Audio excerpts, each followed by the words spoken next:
The National News Desk, Jeff Harris, joining us. And both Besson and Omar, they appeared on Face the Nation, Jeff. But the two, of course, as you can expect, relayed much different messages to the American people. Break down what we know. So Besson spent much of the interview on his end discussing the Treasury Department's investigation, which includes whether taxpayer money went to terrorist organizations in Somalia.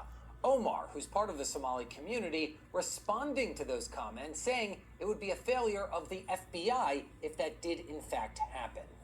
Over the weekend, Treasury Secretary Scott Besson calling out Minnesota Representative Ilhan Omar for her response about the allegations of widespread fraud from the state's Somali community, the largest in the nation, and potential link to terrorist organizations. Representative Omar tried to downplay it and said, "Oh, it was very, it was very tough to know how this money should be used." Yeah. You know, she was gaslighting the American people. Meanwhile, Omar pushing back, saying any connection between alleged Somali fraud and terrorism would fall on the FBI. If there was a linkage in that the money that they had stolen going to terrorism, then that is a failure of the FBI. This fraud investigation dates back to 2022 when the Biden administration filed charges in connection to what they called the largest pandemic fraud in the U.S.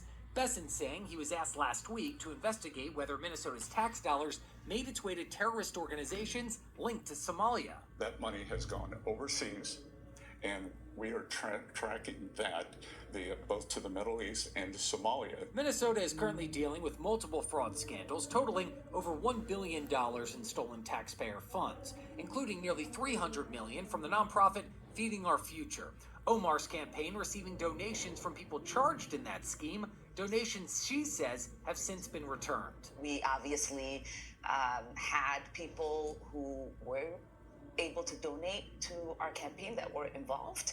We send that money back. Now, the House Oversight Committee announcing last week it's also opening an investigation into the fraud in Minnesota. Chairman James Comer saying whistleblowers were ignored. That this fraud was taking place and that both the Attorney General and the Governor of Minnesota turned a blind eye to it. Meanwhile, Republican Senator John Kennedy also weighing in on the Senate floor last week, calling the fraud case, quote, a clown world on steroids. It makes me want to knee someone in the groin.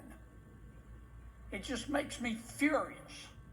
Now, a total of 87 people have been charged across all the main fraud cases here, all but 8 being of Somali descent, with 61 convictions secured so far. Aim Bach, founder of Feeding Our Future and the alleged mastermind of that scheme, was found guilty on all counts and right now is awaiting sentencing.